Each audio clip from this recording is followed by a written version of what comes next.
శ్రీమాన్ భట్టు అరుంధతి రంగాచార్యుల వారి దివ్య సంకల్పముగా, అలాగే లక్ష్య సాధన ఫౌండేషన్ యొక్క వారి దృఢ సంకల్పంతో వారొక లక్ష్యముగా తీసుకొని ఈ గడప గడపకి గోవిందుడు, గోవు, గీత అనే ఒక బృహత్తరమైనటువంటి కార్యక్రమం. మనం అనేకమైనటువంటి కార్యక్రమాలు ఇత పూర్వం చూసుంటాం, కానీ ఇటువంటి కార్యక్రమం ఇదే ప్రథమంగా జరుగుతుందని నేను భావిస్తున్నాను. అలాగే ఇటువంటి బృహత్తరమైన కార్యక్రమం ఇంత అద్భుతముగా రూపొందించడం, దీనిని లక్ష్య సాధన ఫౌండేషన్ వారు వారి బుధస్కంధాల మీద తీసుకోవడము ఇది చాలా ఆనందదాయకము. అనేక విషయాలు మనకి ఇక్కడ ఉన్నటువంటి శ్రీ రంగాచార్యుల వారు, అలాగే శ్రీ భట్టు అరుంధతి రంగాచార్యుల వారు తెలియజేశారు. ఇది 21వ తారీఖున ప్రారంభమయ్యి 4వ రోజు ఇది 4వ కళ్యాణముగా చిలుకూరు మన బాలాజీ వారి యొక్క సన్నిధానంలో మన ఆంజనేయ స్వామి వారి యొక్క దేవాలయానికి విచ్చేయడం మాకు ఒక శుభ సూచకంగా అనిపిస్తుంది. ఎందుకంటే కలియుగంలో ఏదైనటువంటి ఒక కార్యం చేయాలంటే అనేకమైనటువంటి ఇబ్బందులు వస్తూ ఉంటాయి. అంటే కొన్ని రాక్షస మనస్తత్వాలు కలిగినటువంటివి కానీ కొన్ని రకాల ఆటంకాలు కలిగి వస్తూ ఉంటాయి.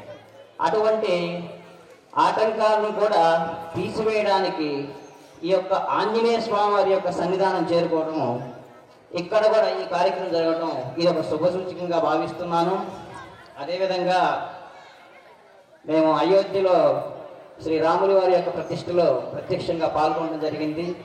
ఆ తర్వాత అక్కడి నుంచి నేరుగా అయోధ్య నుంచి మేము ఇక్కడికి రావడం, శ్రీ వెంకటేశ్వర స్వామి వారి యొక్క ఈ యొక్క కళ్యాణంలో పాల్గొనడం, మీ యొక్క చిలుకూరు వచ్చి మిమ్మల్ని అందరినీ కూడా ఈ విధంగా ఈ కళ్యాణంలో భాగస్వాములు అయ్యి చక్కగా మిమ్మల్ని అందరినీ దర్శించడం కూడా మాకు చాలా ఆనందంగా ఉంది. అలాగే లక్ష్య సాధన ఫౌండేషన్ వారు తీసుకున్నటువంటి లక్ష్యాన్ని ఇప్పుడిప్పుడే చిగురిస్తున్నట్లుగా కూడా మాకు గోచరిస్తుంది. ఎందుకంటే మాతృమూర్తులందరూ కూడా ఇందాకే మన రాజుగారు చెప్పారు, ఏదైతే రాష్ట్రంలో వైఫైలు ఆఫ్ చేస్తున్నారు, టీవీలు ఆఫ్ చేస్తున్నారు, ఫోన్లు కూడా ఆఫ్ చేసి చూస్తున్నారని. కానీ ఈ సమయంలో మాతృమూర్తులందరూ కూడా ఎక్కడ ఉంటారంటే ఎవరైనా చెప్తారు టీవీ సీరియల్స్ మీద ఉంటారని. కానీ ఇది లక్ష్య సాధన ఫౌండేషన్ వారు చేస్తున్నటువంటి కార్యక్రమంలో మీరందరూ కూడా అవన్నీ పక్కన పెట్టేసి చక్కగా ఇక ఎటువంటి ఆలోచన లేకుండా మీ యొక్క మనస్సుని, అలాగే మీ యొక్క ఏదైతే ఉందో సంకల్పాన్ని కూడా చక్కగా మీరు వారి యొక్క పాదాల దగ్గర ఆ స్వామివారి పాదాల చెంత ఉంచి మీరు మమేకమయ్యి నిజంగా వైకుంఠవాసులు శ్రీనివాసులు అయినటువంటి ఆ గోవిందుని యొక్క స్మరణ చేస్తూ ఇక్కడ జరిగేటటువంటి క్రతువంతా చూస్తూ పెద్దలు చేసినటువంటి ఏదైతే వారు చేసేటటువంటి వారి ఆశీ ప్రసంగాలను కూడా చక్కగా వింటి చేస్తున్నారు. దీనికి లక్ష్య సాధన ఫౌండేషన్ చేస్తున్నటువంటి కృషికి అనేక మంది చక్కగా వీరందరికీ సహకారం చేస్తూ ఉన్నారు. రాష్ట్రీయ సాధు సంరక్షణ సమితి వారి ఆధ్వర్యంలో కూడా మేము అధ్యక్షుడిగా ఉన్నాము. మా వంతు కూడా ఒక వృతాభక్తిగా మేము ఈ కార్యక్రమానికి కొంతమంది సాధువులను తీసుకొచ్చి సాధు మహాత్ములు, అలాగే అతి త్వరలో కొంతమంది పీఠాధిపతులు, అలాగే ఉత్తరప్రదేశ్ నుంచి కానీ అలాగే మధ్యప్రదేశ్ నుంచి కూడా కొంతమందికి తెలియజేశాము. అనేక మంది ఈ యొక్క రాముడి యొక్క వైభవాన్ని, అలాగే మన కలియుగ ప్రత్యక్షమైనటువంటి శ్రీ వెంకటేశ్వర స్వామి వారి వైభవాన్ని, అలాగే భగవద్గీత యొక్క గొప్పతనాన్ని, అలాగే రామాయణ ఇతిహాసాలు, మన ముఖ్యంగా గోవు యొక్క గొప్పతనాన్ని కూడా తెలియజేసేటటువంటి విధానం కూడా మేము ఈ గ్రామాల్లో తెలియజేయడానికి వస్తున్నాము. అలాగే మన ఇంట్లో ఏదైనా సరే చిన్న క్రతువు అంటే మన పిల్లవాడికి ఏదైనా సరే జన్మదిన వేడుకలు జరుపుకోవాలని కూడా మనకి అనేక వ్యయ ప్రయాసాలు ఉంటాయి. అలాగే ఇది సామాన్యమైన విషయం కాదు. ఎందుకంటే గడప గడపకి గోవిందుడు, గీత, అట్లాగే మన ఏదైతే ఈ లక్ష్య సాధన ఫౌండేషన్ తీసుకుందో దీనికి అనేక వ్యయ ప్రయాసాలు ఉంటాయి. మా వంతు మేము ఉడతాభక్తిగా ఈ యొక్క సాధు మహాత్ములందరినీ తీసుకొచ్చి ఈ గ్రామాల్లో మీ అందరూ కూడా వారి చేత ఆశీర్వదిస్తూ ఈ కార్యక్రమంలో భాగస్వామ్య విధానం చేస్తున్నాము.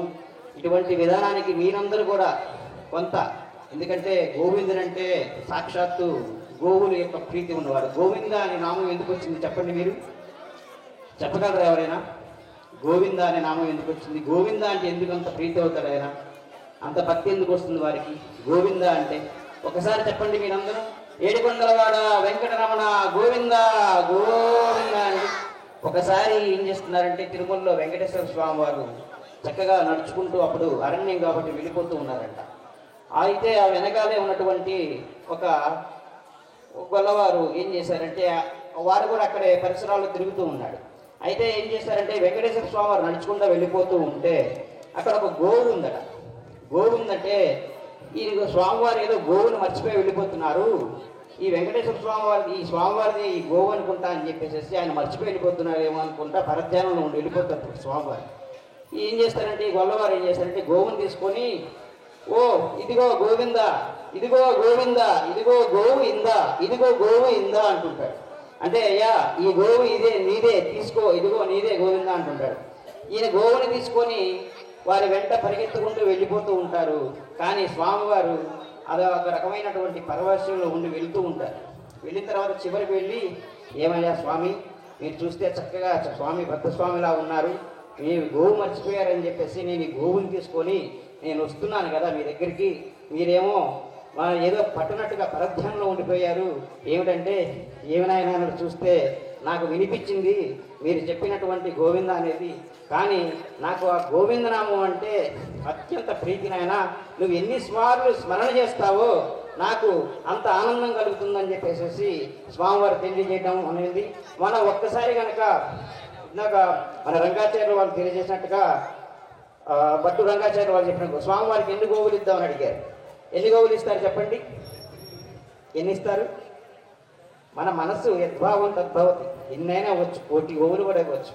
అందుకని నామరూపంలో కూడా గోవింద అని చెప్తే చాలు ఆనందిస్తారు వెంకటేశ్వర స్వామి. ఒకసారి చెప్పండి గోవింద అని. శరణాగతులే చెప్పారు. రెండు చేతులు పైకి చక్కగా పెట్టుకోండి, పైకి తల మీద పెట్టుకోవాలి. పెట్టుకొని చెప్పండి ఇప్పుడు గట్టిగా, గోవింద గోవింద గోవింద. ముఖ్య అతిథిగా ఈరోజు ఇచ్చేసినటువంటి శ్రీ చిలుకూరు బాలాజీ దేవాలయం ప్రధాన అర్చకుడు శ్రీ రంగాచార్యుల వారికి, ఆ శ్రీశైల బ్రహ్మానంద సమేత శ్రీ మల్లికార్జున స్వామి వారి ఆశీస్సులు తీసుకుంటూ వారి కూడా అనేకమైనటువంటి ప్రణామాలు తెలియజేస్తున్నాం స్వామి. అలాగే మేము ఈ కార్యక్రమాన్ని ఈ గడప గడపకి తీసుకువెళ్ళే ప్రయత్నంలో నాకు ఒక చిన్న భావన కలిగింది. ఇందాక మేము నడుచుకుంటూ వస్తున్నప్పుడు స్వామివారు కూడా వెనక పెట్టుకొని చక్కగా స్వామివారితో మేము మంగళ వాయిద్యాలతో వస్తున్నాము. మేము నడుస్తున్నానని నేను భావన చేస్తున్నాను, కానీ నాకు అనిపించిన భావన ఏంటంటే స్వామివారు కూడా గడప గడపకు వస్తున్నారనే భావన కలిగింది. ఇది నిజంగా నాకు కలిగినటువంటి అనుభవంలో అనుభూతితో చెప్తున్నాను. మీరు గడప గడపకి వారు రావడం కోసం ఈ లక్ష్మీనాథ ఫౌండేషన్ వారిని ఏర్పాటు చేసుకున్నారు. మమ్మల్ని అందరినీ కూడా శ్రీశైలం నుంచి తీసుకురావడం ఇది నిజంగా అమ్మ, ఇది గడప గడపకి వస్తుంది. ఎందుకంటే మీరు కూడా వారు అది పోసారు స్వామివారికి, గడప గడపకి వస్తుంది నిజంగా స్వామివారే. వారే ఈ గీతను తీసుకెళ్తున్నారు, వారే ఈ గోవిందుని తీసుకెళ్తున్నారు. ఇందాకేదో జీక్యూబ్ అన్నారే, ఈ జీక్యూబ్ కూడా స్వామివారి జీక్యూబ్ కూడా గోవిందునిదే ఈ జీక్యూబ్ కూడా. ఇది నిజంగా చాలా మాకు కూడా ఆనందదాయకం. అనేక మంగళ శాసనాలు మీకు అందరికీ తెలియజేస్తూ ఆ శ్రీశైల బ్రహ్మరాంబ సమేత శ్రీ మల్లికార్జున వాసులు తెలియజేస్తున్నాం. ఆ శ్రీనివాసుడు కలియుగ ప్రత్యక్ష దైవం, ఆ వైకుంఠ వాసునాసులు తెలియజేస్తూ ఓం శుభం భూయేత్. గోవింద గోవింద.